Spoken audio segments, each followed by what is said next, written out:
नमस्कार बंधुरा जोजना আপনাদেরকে অনেক অনেক স্বাগত জানাই। তো আজকে আমরা দাদা কি লেসে দেখুন এখানে লেসে পোলট্রির মাংস আর চিংড়ি মাছ। তো এগুলো পয়লা আমি বেচে পরিষ্কার করে ধুয়ে নিয়েছি, তারপরে বলতেছি আমাদেরকে কি দিয়ে কি রান্না হবে। সব গুছিয়ে পরিষ্কার করে ধুয়ে নিয়েছি, এই দেখুন। এবার আপনাদেরকে বলি কি দিয়ে কি রান্না হবে। সব গুছিয়ে নিয়ে চলে আসছি। মুরগির মাংস দিয়ে পোলট্রি মুরগির মাংস দিয়ে আলু দিয়ে পাতলা ঝোল করবো আর ঢেঁড়স চিংড়ি করবো। চিংড়ি দিয়ে আলু দিয়ে ঢেঁড়স দিয়ে তরকারি করবো। তাই আনাজগুলো কেটে নিই, আগে মাংসের আলুটা কেটে নেব। আলু সব ছাড়িয়ে নিয়েছি, এবার আলু কেটে নেবো। মাংসের আলুর জন্য এরকম কেটে নেবো।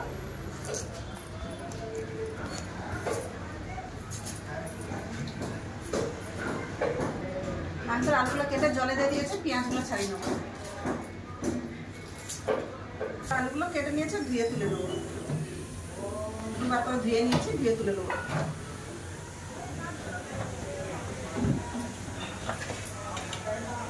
এবার কেটে নেবো পেঁয়াজ।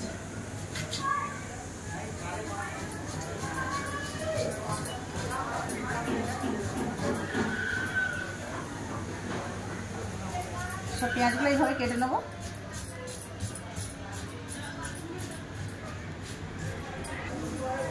পেঁয়াজও কেটে নিয়েছি, ওই টমেটোগুলো ধুয়ে নেবো। টমেটোগুলো ধুয়ে কাটবো। এবার কেটে নেবো টমেটো।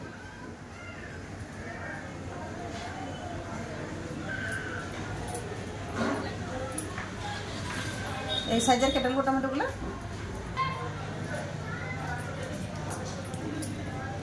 টমেটো সব কাটা গেল, ওটা দেবো, দুটো হলেই হয়ে যাবে। ঢেঁড়সটা আমি পয়লা থেকে ধুয়ে তা রেখে দিয়েছিলাম জল ছাড়ার জন্য।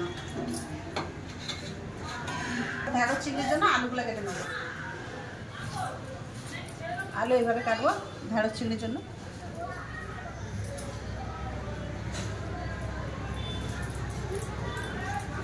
ঢেঁড়স চিংড়ি আলু কেটে নিয়েছি।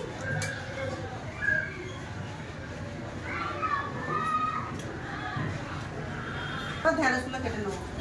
ধুয়ে রেখে দিয়েছিলাম, ঢেঁড়সটা তো আমি ধুয়ে রেখে দিয়েছিলাম, খালি কেটে নেবো। এইভাবে কেটে নেবো।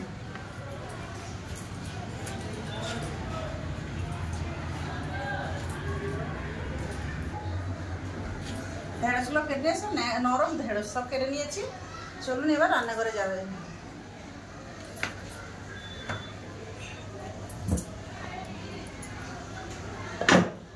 আগে চিংড়ি মাছের তরকারি রান্নাবো, তার জন্য আমি কড়াই বসিয়ে দেবো।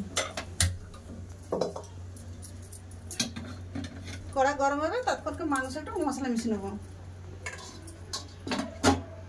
জল ছাড়ানো মাংস নিয়ে নিয়েছি, দিয়ে দেবো কেটে রাখা পেঁয়াজ,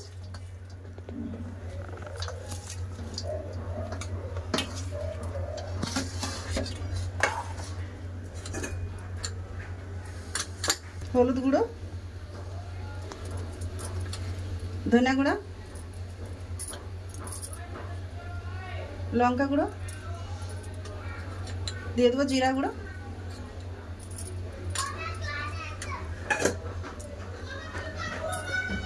দিয়ে দেবো লবণ,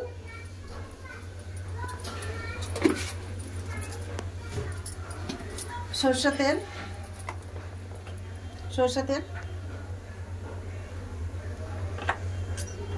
আদা রসুন বাটা, দিয়ে দেবো আদা রসুন বাটা,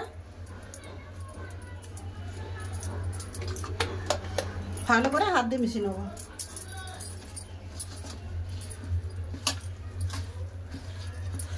হাতের কাছে দই নেই, তাই একটু লেবুর রস, হাতের কাছে দই নেই, ওই জন্য হাফ লেবু দিয়ে দিলাম, কেটে লেবুর রস দিয়ে দিলাম। আবার ভালো করে মাখিয়ে নেবো। এবার ঢাকা দিয়ে রেখে দেবো। হয়েছে চিংড়ি মাছ ভাজবো, তার জন্য দিয়েছি সরষের তেল করে। তেল গরম হয়ে গেছে, দিয়ে দেবো চিংড়ি মাছ,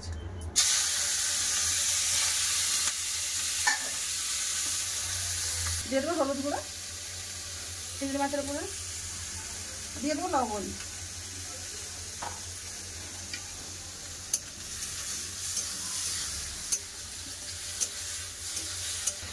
চিংড়ি মাছ ভাজা হয়ে গেছে, চিংড়ি মাছ তুলে নেবো।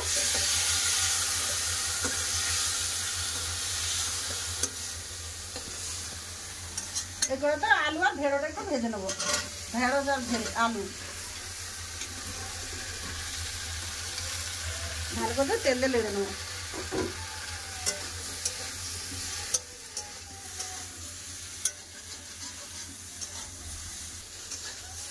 আলু ঢেঁড়সটা ভালো করে ভেজে নিয়েছে, এবার ঢেলে নেব।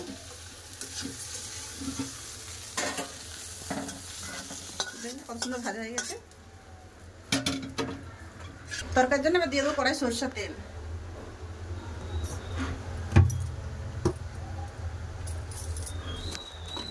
ফোড়নে দিয়ে দেবো কালো জিরে,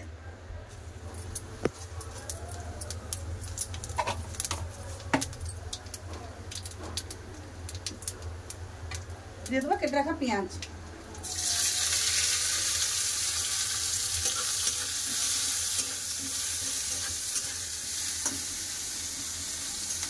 পেঁয়াজটা লাল করে ভাজা গেছে, দিয়ে দেবো এটা কেটে রাখা টমেটো,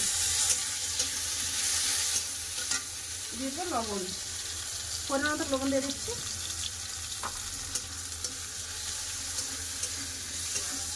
টমেটো পেঁয়াজ ভালো করে ভেজে নেবো,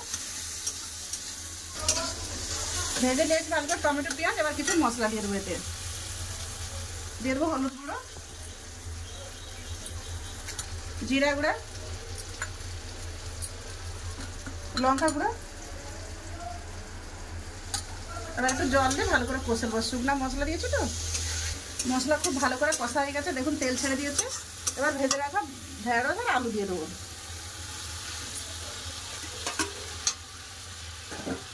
সঙ্গে দিয়ে দেবো চিংড়ি মাছ। আবার সব ভালো করে একসাথে কষে নেবো, ভালো করে সব কষা হয়ে গেছে। এবার হালকা করে জল দিয়ে দেবো কম করে, এবার ঢাকা দিয়ে দেবো, এবার চাপা দিয়ে দেবো, ঢেঁড়স আলুটা ভালো করে সিদ্ধ হয়ে যাবে। চাপাটা খুলে এবার দেখে নেবো, দেখুন আলু চিংড়ি মাছ ঢেঁড়সের তরকারি হয়ে গেছে, সব খুব ভালো করে সিদ্ধ হয়ে গেছে। ঢেঁড়স তো এমনি সিদ্ধ হয়ে যায়, দেখুন আলুটা এবার ঢেলে নেবো।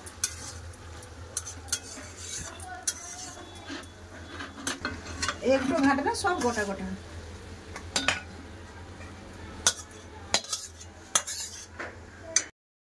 কড়াই গরম হয়ে গেছে, মাংসের আলু ভেজে নেবো, তার জন্য কড়াই দিয়ে দিচ্ছি সরষের তেল। ও পাশে ভাত হচ্ছিলো, ভাতটা ফ্যান ঝরিয়ে নিলাম। তেল গরম হয়ে গেছে, দিয়ে দেবো আলু,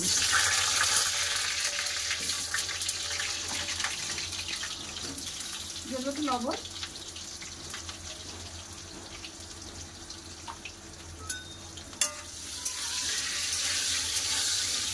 দিয়ে দেবো একটু হলুদ,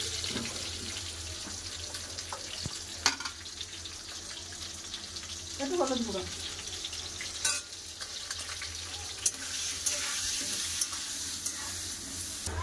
আলু ভালো করে ভাজা হয়ে গেছে, আলু তুলে নেবো। কড়াই তেল আছে, আলু ভাজার তেল, সেকেন্ড তেল দিলাম, জিরা, একটা শুকনা লঙ্কা, তেজপাতা,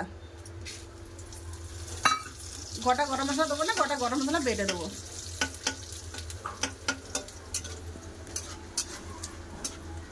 এবার দিয়ে দেবো মশলা মাখানো মাংস,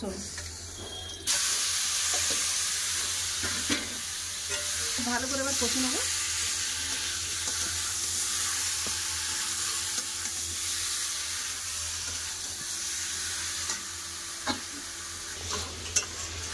ভালো করে কষে নিয়েছি, আদা রসুনের কাঁচা গন্ধটা চলে গেছে। এবার দিয়ে দেবো কেটে রাখা টমেটো,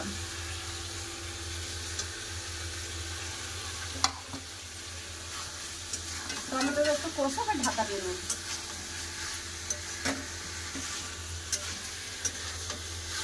এবার ঢাকা দিয়ে দেবো, 5 মিনিট মতো ঢাকা দিয়ে রেখে দেবো। এবার চাপাটা খুলে দেখে নেবো, দেখুন কত সুন্দর তেল চলে গেছে। এবার দিয়ে দেবো ভেজে রাখা আলু,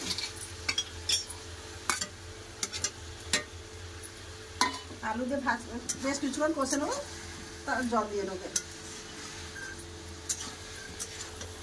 আর চাপা দেবো না, এরকম করেই কষে নেবো। ভালো করে মাংসটা তেল ছেড়ে গেছে, এবার জল দিয়ে দেবো। দেখুন কত সুন্দর কষা গেছে মাংস।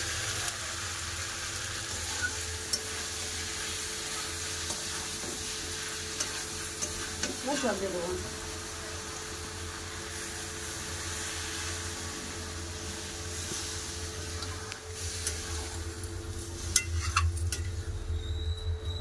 একটু পাতলা ঝোল হবে, আর একটু জল দিয়ে দেবো।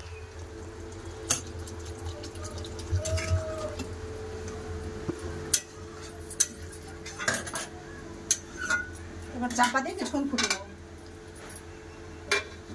এখানে গোটা গরম মশলা নিয়েছি, গোটা গরম মশলা বেটে নেবো। নিয়ে নিয়েছি লং, ছোটো এলাচি আর দারচিনি।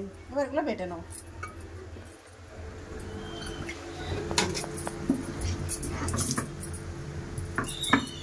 মশলা বাটাই গেছে, মশলাটা তুলে নেবো।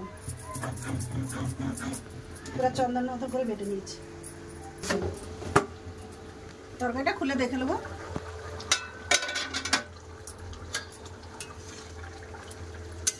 আলু দিবি, সব সিদ্ধ হয়ে গেছে। এবার বেটে রাখা গোটা গরম মশলা দিয়ে দেবো। বেটে রাখা গোটা গরম মশলা,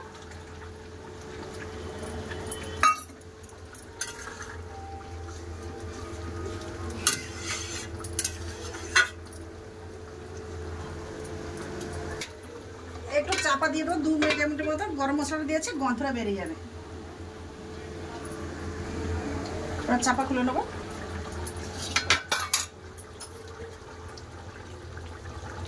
তরকারি হয়ে গেছে, ঢেলে নেবো। গ্যাসটা বন্ধ করে দিলাম।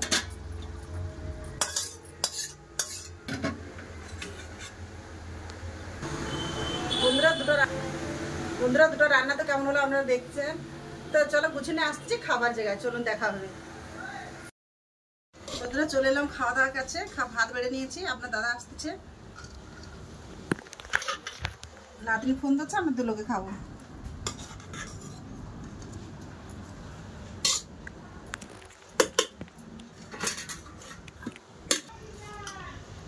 বন্ধুরা আপনার দাদা বসে গেছে, খেতে দিয়ে দিচ্ছি। খালি তরকারি কালারটা দেখুন। একটু কাজ করে একটু দেরি হয়ে গেছে, গা ধুয়ে এখন চলে এলাম। খিদা পাইছে। ঠিক আছে, চিংড়ি মাছ ধারেছে, তরকারি কিরকম লাগছে? ভালো আছে? ভালো লাগছে। চিংড়ি মাছটা দিয়ে গন্ধটা কি সুন্দর হয়েছে। ভালো লাগবে।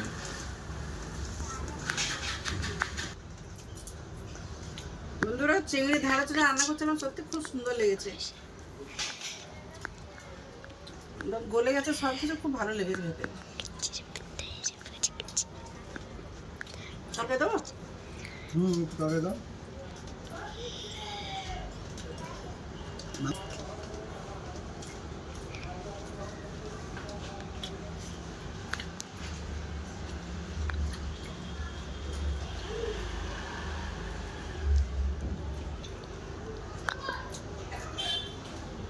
মাংস তরকারিটা বন্ধুদেরকে বললে না কেমন লাগছে? পাতলা ঝোল। বন্ধুরা বলে বুঝাতে পারবো না, এত সুন্দর তরকারিটা আছে। ভালো লাগে, তরকারিটাও ভালো লাগছে। মাংস তরকারিটা গোটা গরম মশলা বেটে দিয়েছে না, স্বাদই একটা অন্যরকম। তো বন্ধুরা আপনার দাদা তো সব কিছু খেয়ে বললো কিরকম লেগেছে। তো ভিডিওটা বেশি বড় করছি না, এখানটাই সমাপ্ত করবো। দেখা হবে অন্য একটা ভিডিওতে। তো ভিডিওটা যদি ভালো লাগে লাইক করবেন, সাবস্ক্রাইব করবেন, আর শেয়ার করতেও ভুলবেন না। তো আপনারা ভালো থাকবেন, সুস্থ থাকবেন, আমার পাশে থাকবেন। এতক্ষণ সঙ্গে থাকার জন্য অনেক অনেক ধন্যবাদ। নমস্কার। নমস্কার।